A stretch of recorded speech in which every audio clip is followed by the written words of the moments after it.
Good evening, ladies and gentlemen, and welcome to Stori Majioni. This podcast is all about information, inspiration, and of course, entertainment by creatives for creatives. I'm Defano the Wonder Boy coming to you from Murang'a Town, and it's my absolute honor to host this program. Let's get it. All right, so this program is all about, the podcast is all about creative stuff. All about creative stuff, how we can get better at this game and where better to start. It's only fair that we cover this creative industries bill that is going through the public participation, and because we have had two rounds of this public participation exercise, and the first one went to Nyeri, the nearest place for someone living in Murang'a, and the other one has gone to Theka for the second round of public participation. And I feel it's only fair that creatives from Murang'a get together and get into this document and see what it entails, see how we can be able to give our input to shape this document that is going to influence the creative industries moving forward.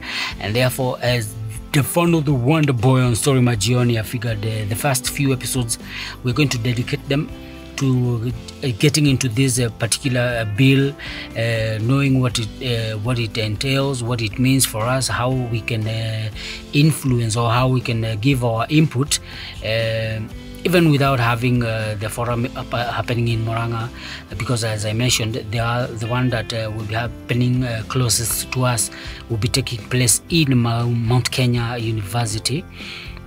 I'm yet to check the dates on that. I think it's it could be early the first week of February.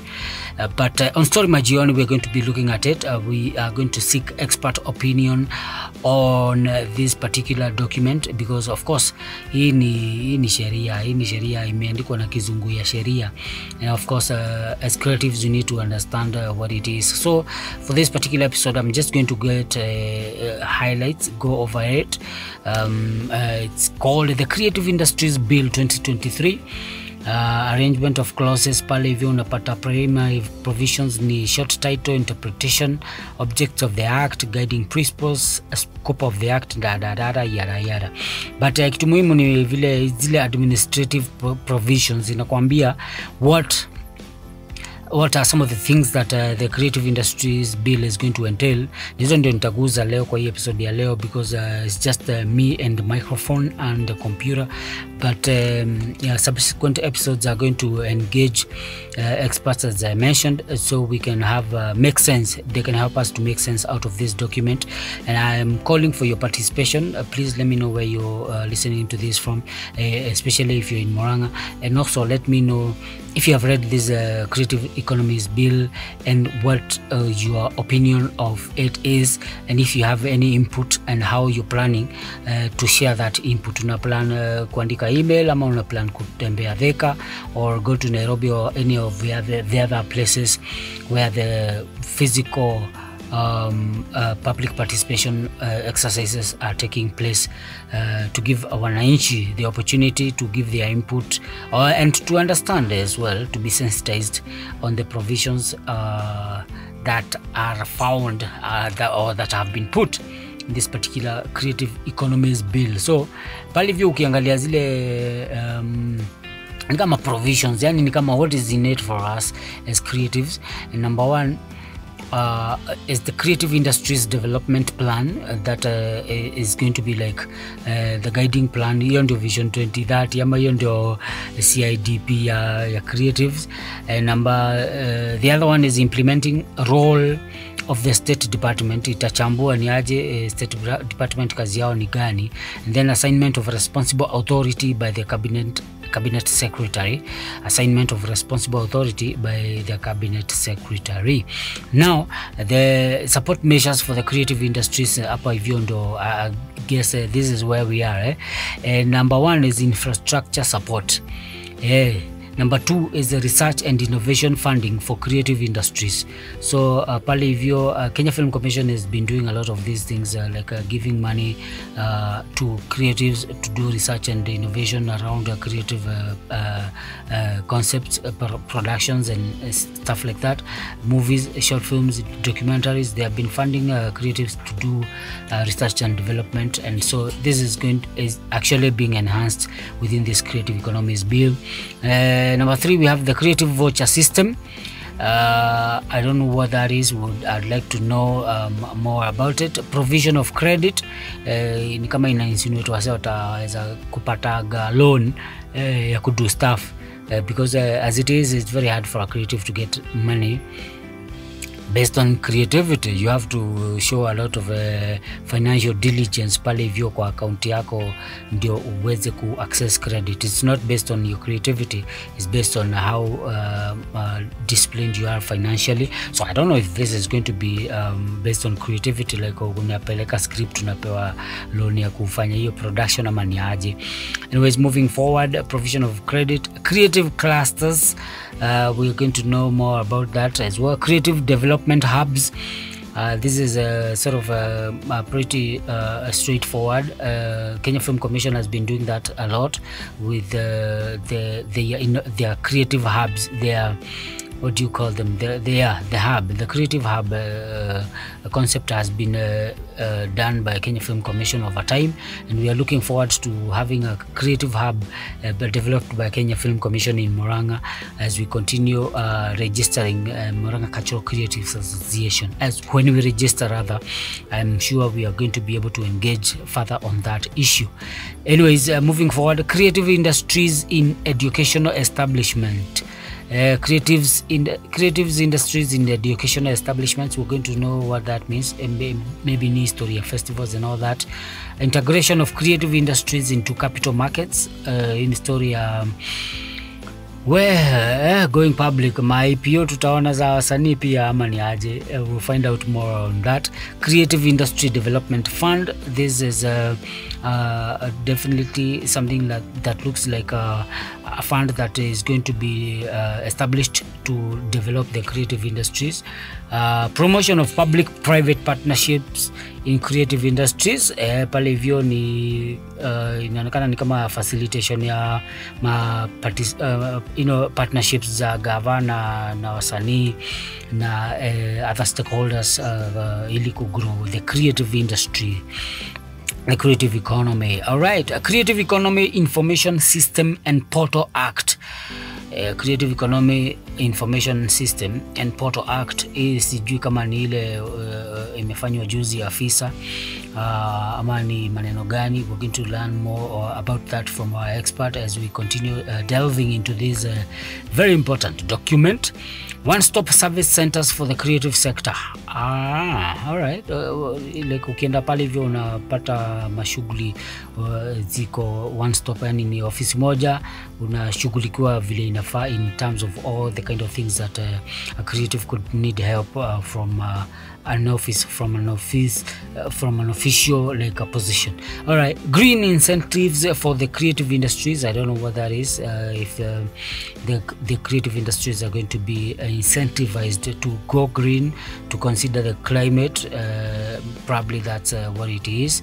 And then the other one is I think this is second last or third last is a celebration of Kenyan Creative Industries Month. All right, it looks like some kind of a festival, like Kalasha International Film and TV Market on steroids or something like that.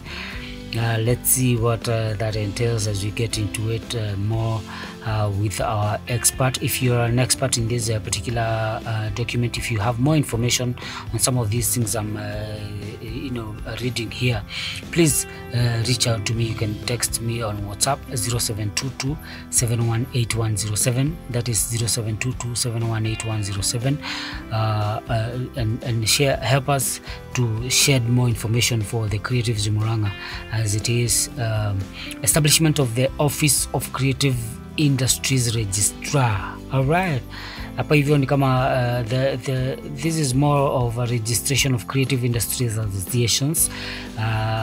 We are in the process of registering Murang'a Cultural Creatives Association, and it's basically being done by the registrar of societies. I don't know if this means now the registration is going to be taken to another organization, or that is going to be established by this particular document, the Creative Economies Bill. And then number 24 is the registration of Creative Industries Organization. Registration of creative industry organizations. I think that's exactly what it means. So ladies and gentlemen, I'm going to not go much further into this document because we have preliminary provisions, but for someone who's wondering what the Creative Industries Bill 2023 is, it's an act of parliament that is designed to nurture and support the development of creative industries, to facilitate innovation, talent, research and entrepreneurship for the creative industries, and to provide for the registration of creative industries association and for connected purposes. All right, enacted by the Parliament of Kenya as follows. So preliminary provisions is that this act may be cited as the Creative Industries Act 2023, the Creative Industries Act 2023, and in this act, unless the context otherwise requires, Cabinet Secretary inamaanisha ule jamaa amechaguliwa hapo. Creative economy, for those who don't know, it means the knowledge-based economic activities upon which the creative industries are based. Creative economy means the knowledge-based economic activities upon which the creative economies are based. Right now, creative industries zenyewe ni nini? It means those sectors that rely on the creation, production, distribution and exploitation of intellectual property, and includes audiovisual arts, performing arts, visual arts, design and literary arts. All right. Creative clusters means pulling together together resources into networks and partnerships of creative enterprises to cross stimulate activities. Enterprises to cross stimulate activities, but I don't know. Okay. Yeah, kizungu imegonga mwamba hapo. I don't know if it's a typo or I'm not getting it. Anyways, State Department means the State Department responsible for matters relating to the creative industries. And the object of this act is to promote the development of creative industries in the country, to recognize and elevate the creative industries as a key contributor to Kenya's cultural, social and economic fabric, and facilitate investment, partnerships and market access for for creating a conducive environment for the growth and global positioning of Kenya's creative industries, and integrate and leverage the creative industries in national development strategies. All right, mambo ni mengi. I'm not going to go deeper into this document on my own. Nimeona hapa hivi ni ngumu sana, but you get the point, and I'm looking forward to engaging more on this document. It's going to take several episodes because as you can see, the document itself is 15 pages. So tunataka tuchambue pole pole, bila pressure, bila ambio, bila haraka. Huko mwisho it's dated November. Hii kitu iliandikwa November. Mambo ni mengi. So thank you very much, ladies and gentlemen. I want to go up to that point because we'll have more time to get into this particular document with an expert. Tuingie vizuri kutoka juu mpaka mwisho. We read the spirit, the letter and the spirit of the document itself, and see how can we be in a position to influence this document before it becomes a bill, before it becomes, it is a bill before it becomes an act of parliament, before it is enacted. Tumeisoma, tumeielewa na tumeweza kupeana mawazo yetu kuhusu hii document yenyewe. Thank you very much, ladies and gentlemen. That is all I have for you this particular episode. Show yenyewe inaitwa Stori Majioni. I'm Stefano the Wonder Boy. Thank you very much for taking your time to listen. Let me know where you're watching from, listening from. This is purely audio, but moving forward, we're going to be having the visual aspect coming on board, kwa sababu si ni wale wa video, but tumeanza mahali resources zinafika, and hapa ndipo resources zinafika. Thank you very much. I'm definitely the Wonder Boy. Manifest, monetize.